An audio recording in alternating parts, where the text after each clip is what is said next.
Welcome to the Body Count, where we count up the murders from popular scary movies, and maybe some that aren't as popular. Either way, when you hear the ding, an angel gets her wings. Today, we're looking at Friday the 13th from 1980, a movie so popular that by the end of the 80s, there were already 7 sequels, and it propelled Jason Voorhees, the homicidal hockey player from hell, to the status of pop culture icon. But believe it or not, Jason wasn't the killer in this one. Listen, it was Jason. I saw that movie 20 goddamn times! Sorry, Cupcake, but in the first Friday the 13th, the killer was Jason's mother, Pam Voorhees, who was driven to a murderous rage because the camp counselors at Crystal Lake allowed her son to drown in the lake back in the 1950s. And that's where the rampage begins. A pair of young camp counselors break away from their friends because apparently nothing says time to play hide the sausage quite like a good kumbaya. But Pam Voorhees sneaks up on them, and her first kill is a stabbing of Barry Jackson. But it happens below screen. For a movie franchise renowned for its gruesome kills, its beginning is kind of a letdown. We'll give this one a C for being pretty average. Pam then turns on the girl, Claudette, who just kind of squirms around, screams, and throws a couple boxes. Claudette just decides to sit there and take it, which is probably why Barry was interested in her in the first place. The screen slows down and zooms in. Pretty disappointing. Not a complete fail, but we'll give it a D. I'm pretty sure that's not the D she was looking for. But don't worry, kids, because you'll soon see that Friday the 13th definitely earned its reputation for awesome, gory kills. The story moves to 1980, and a new batch of counselors make their way to the camp, and this creepy old bastard says this to one of the girl counselors. You're going to Camp Blood, ain't you? It's got a death curse. Look, kids, it's Kevin Bacon. He's playing the character of Jack Burrell, and the movie introduces us to he and his friends, Marcy and Ned. Next, we meet Steve Christie, the guy with no shirt and a pedo stash. Do I really look like that? You're very talented. You're very pretty. In a movie where people are murdered left and right, this guy still ends up being the creepiest part of the story. We also meet Alice. Hi. Who we'll get to know better later on. And this is Brenda, who almost gets impaled when Ned tries to show off.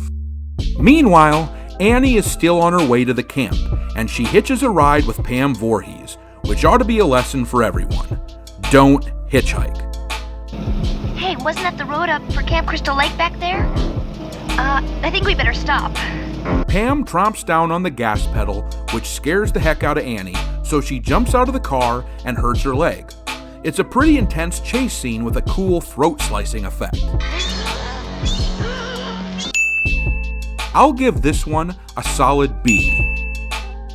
The kids horse around for a while, and Ned makes an ass of himself. Oh shit. And then, hey, look who's back. Messenger of God. This place is cursed. Cursed. God sent me. Get out of here, man. That's the spirit, Ned. But yeah, you totally should have listened to him. Ned goes on to commit a cardinal sin of the horror movie genre. Hello? Can I help you? That's the last we see of Ned. Jack and Marcy decide to play grab ass, and you might think this was just a gratuitous scene, but it led to this gruesome reveal. It was a great use of camera and suspense. This one gets a B+. We're still looking for our first A, though. Marcy's got to use the outhouse, so she leaves Jack all alone. And there's our 5th kill of the movie. Great surprise factor, bloody and gruesome as hell, and to top it all off, it's got Kevin Bacon. This one earned an A. Now Pam is free to chase Marcy into the outhouse. Come on, Pam. Can't you at least let her crap in peace? Jack? Hello? If the last kill was the entree, this one was the dessert. I like this scene because it really builds up the tension.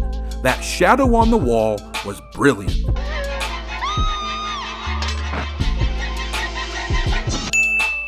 Overall, number 6 was a pretty solid follow-up. The practical effects on her wound were awesome. This one's a B+. We cut back to Steve, who's getting some food in town. And does he creep on every woman he encounters? Even old ladies? While the others were getting carved up, these happy campers were playing Strip Monopoly. Then Brenda remembers she left the windows of her cabin open, so she heads out alone. Brenda returns to her cabin and she starts reading when she hears this. So she climbs out of bed and decides to investigate. And I can't really crap on her too much because that's a pretty decent thing to do. When the lights of the archery range turn on, it's time to book it, Brenda. But of course she doesn't, and that's the last we'll see of her for a while. I thought I heard a scream. It sounded like Brenda. Bill and Alice decide to go looking for Brenda, and they find Pam's bloody axe.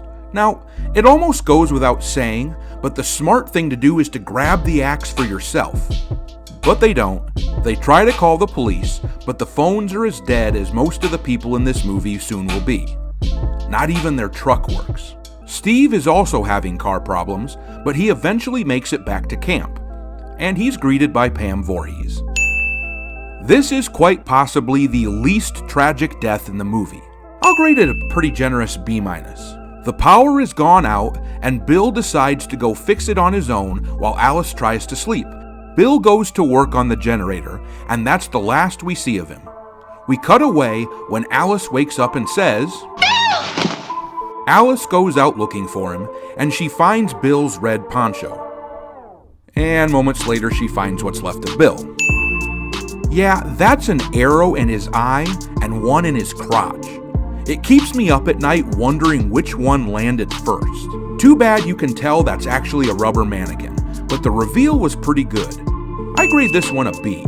We're down to Alice and the killer now. I bet she wishes she had that axe. No, I'm not gonna let that go. Alice barricades her cabin and finally grabs a weapon. And another one. Atta girl. But it seems she forgot that windows are a thing.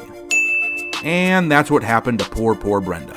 You can pretty clearly see the actress is moving. This one goes down as a B-. A car headlight flashes in the window then, and Alice decides to take down her barricade and abandon her weapons. How is she the last one alive? Alice runs outside, and look who it is. Pam should have killed her right then. Since she's an old woman, sneaking up is pretty much her best and only strategy. But instead, she shows her true colors to Alice, and they fight. Kill her, Mommy. Kill her. Well, that's creepy AF. But Alice has a gun now, and that's not how guns work. These two titans land some blows on each other until Alice finally grabs Pam's machete and chops off her noggin. Game over, close but no cigar, thanks for playing, Pam. But the movie's not quite over. Alice goes out onto the lake, and then Jason himself makes an appearance for one last jump scare. It's not clear if this was a dream or not, but that's how the movie ends. The boy. Is he dead too? Ma'am, we didn't find any boy. Then he's still there. Let's check our body count. Pam Voorhees ended up with 9 kills in this movie, and a grade point average of roughly 2.7, which is good for a B-. Not bad, but it's probably a good thing Pam steps aside and lets Jason take over for the rest of the films. Well, that's all I got for you today. I'll tackle the rest of the Friday the 13th films soon. Don't forget to crash that like and subscribe button, and I'll see you next time.